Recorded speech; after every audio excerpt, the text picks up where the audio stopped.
ایک پرندے نے ان سے ہم کلامی کی، کہا کہ جنید آپ جانتے ہو جب تک ہم ذکر کرتے رہتے ہیں ہم آزاد ہوتے ہیں، اور جب ذکر سے غافل ہو جاتے ہیں تو ہم پکڑ لیے جاتے ہیں۔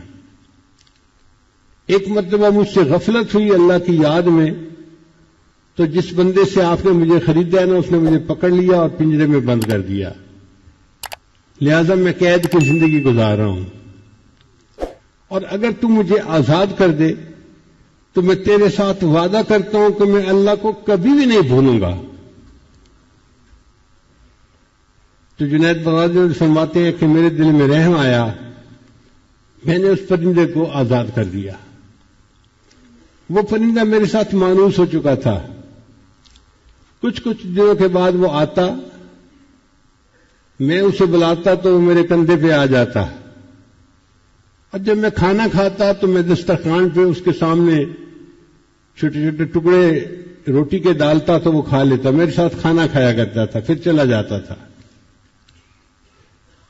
زندگی بھر اس کا یہی معمول رہا۔ ایک دن جنید بغدادی رحمۃ اللہ علیہ کی وفات ہو گئی۔ وہ پرندہ جب ان کے گھر آیا تو اس نے دیکھا کہ جنید بغدادی تو چارپائی پہ لیٹے ہوئے ہیں اور ان کو کفن دیا جا رہا ہے اور دفن کے لیے تیار کیا جاتا ہے۔ جب اس نے دیکھا تو وہ جہاں اوپر بیٹھا تھا وہاں سے نیچے گر گیا اور اس پرندے کی وفات ہو گئی، پرندہ بھی مر گیا۔ جنید بغدادی کو دفن کیا گیا تو ایک بندے کو خواب میں نظر آئے، اس نے پوچھا کہ حضرت تمہارا آپ کا آگے کیا بنا؟ تو جنید بغدادی نے فرمایا اور تو کوئی عمل کام نہیں آئے، وہ جو پرندے کے اوپر میں نے رحم کھایا تھا نا، ترس کھایا تھا اور اس کو آزاد کر دیا تھا، اس عمل کی وجہ سے اللہ نے میرے گناہوں کو معاف کر دیا۔ دنیا کی ہر چیز اللہ کا ذکر کرتی ہے۔ قرآن مجید میں اللہ تعالیٰ فرماتے ہیں وَإِن مِّن شَيْءٍ إِلَّا يُسَبِّحُ بِحَمْدِهِ، جو کوئی بھی چیز ہے وہ اللہ کی تسبیح بیان کرتی ہے، وَلَٰكِن لَّا تَفْقَهُونَ تَسْبِيحَهُمْ، تم اس کی تسبیح کو سمجھتے نہیں، یعنی ہمیں سمجھ نہیں، ورنہ تو ہر چیز اللہ کا ذکر کر رہی ہوتی ہے۔ ایک مرتبہ ہمیں عجیب تجربہ ہوا، یہ 1995 کی بات ہے۔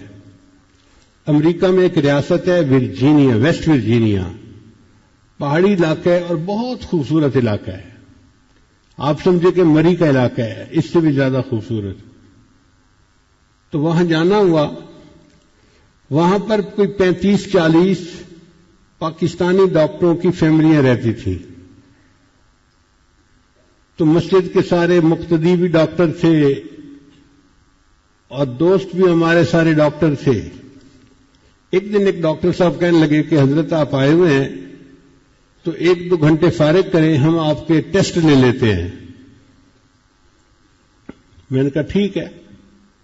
وہ مجھے ہاسپٹل لے گئے، انہوں نے بلڈ ٹیسٹ وغیرہ لیا، تو ان میں ایک ڈاکٹر تھے لاہور کے، وہ ڈاکٹر تھے دل کے۔ مجھے کہنے لگے کہ حضرت میرے پاس ایک نئی مشین آئی ہے، میں آپ کو لے جاؤں گا اور میں آپ کا ایک ٹیسٹ کروں گا۔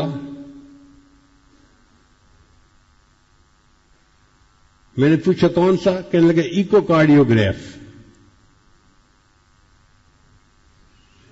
بہت اچھا۔ میں انہی کے گھر پہ ہی ٹھہرا ہوا تھا، وہ مجھے کھانا کھا کے لے گئے اپنے دفتر میں، اور کوئی نہیں تھا۔ انہوں نے پہلے مشین مجھے چیک کروائی، بتائی، پھر انہوں نے میرے دل کا وہ آرٹ یعنی فوٹو لیا، یوں سمجھ لیں۔ اب وہ فوٹو سکرین پہ میں خود بھی دیکھ رہا تھا، وہ مجھے ایکسپلین کر رہے تھے یہ آپ کا خون آ رہا ہے اور یہ دل پمپ کر رہا ہے اور یہ خون واپس جا رہا ہے، اور کلر تھا تو پتہ چل رہا تھا۔ پھر وہ کہنے لگے کہ حضرت آپ دل کی آواز سننا چاہیں گے؟ میں نے کہا ضرور سننا چاہوں گا۔ انہوں نے ایک بٹن آن کیا اور کچھ آواز آنے لگی، کہنے لگے کہ ڈاکٹر اس بات پہ متفق ہیں کہ انسان کا دل جب خون کو پمپ کرتا ہے نا تو اس میں لب ڈب کی آواز آتی ہے. تو جب انہوں نے یہ بات کہی تو میں نے کہا ڈاکٹر صاحب آپ اپنی بات اپنے تک رکھیں. یہ ان ڈاکٹروں کی بات ہے جو دہریے ہوتے ہیں, سائنسدان ہوتے ہیں, ان کو خدا کا کیا پتا. انہوں نے تو اس آواز کو لب ڈب ہی سمجھنا تھا. مجھے تو یہ آواز کچھ اور محسوس ہو رہی ہے. تو ڈاکٹر صاحب کہنے لگے آپ کو کیا محسوس ہو رہی ہے؟ میں نے کہا دیکھیں اب ہم مل کے اس آواز کو سنتے ہیں. لو جی ہم نے مل کے بہت توجہ کے ساتھ اس آواز کو سنا. میں نے کہا ڈاکٹر صاحب مجھے تو لگتا ہے کہ یہ دل کی آواز رب رب رب رب کی آواز ہے. تو وہ بھی بڑے حیران ہوئے. کہنے لگے کتابوں میں جو لکھا تھا وہ میں نے آپ کو بتا دیا.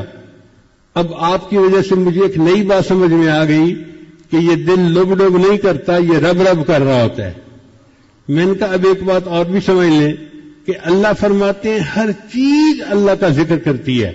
تو جو انسان زندہ ہے, حیوان زندہ ہے, پرندہ, جس کا دل ہے اس کا دل جو پمپنگ کر رہا ہے وہ رب رب کی آواز کر رہا ہے, وہ اللہ کا ذکر کر رہا ہے. دہریے کافر کا دل بھی اللہ کا ذکر کر رہا ہوتا ہے چونکہ اللہ نے بنایا ہے نا اس کے جسم کو.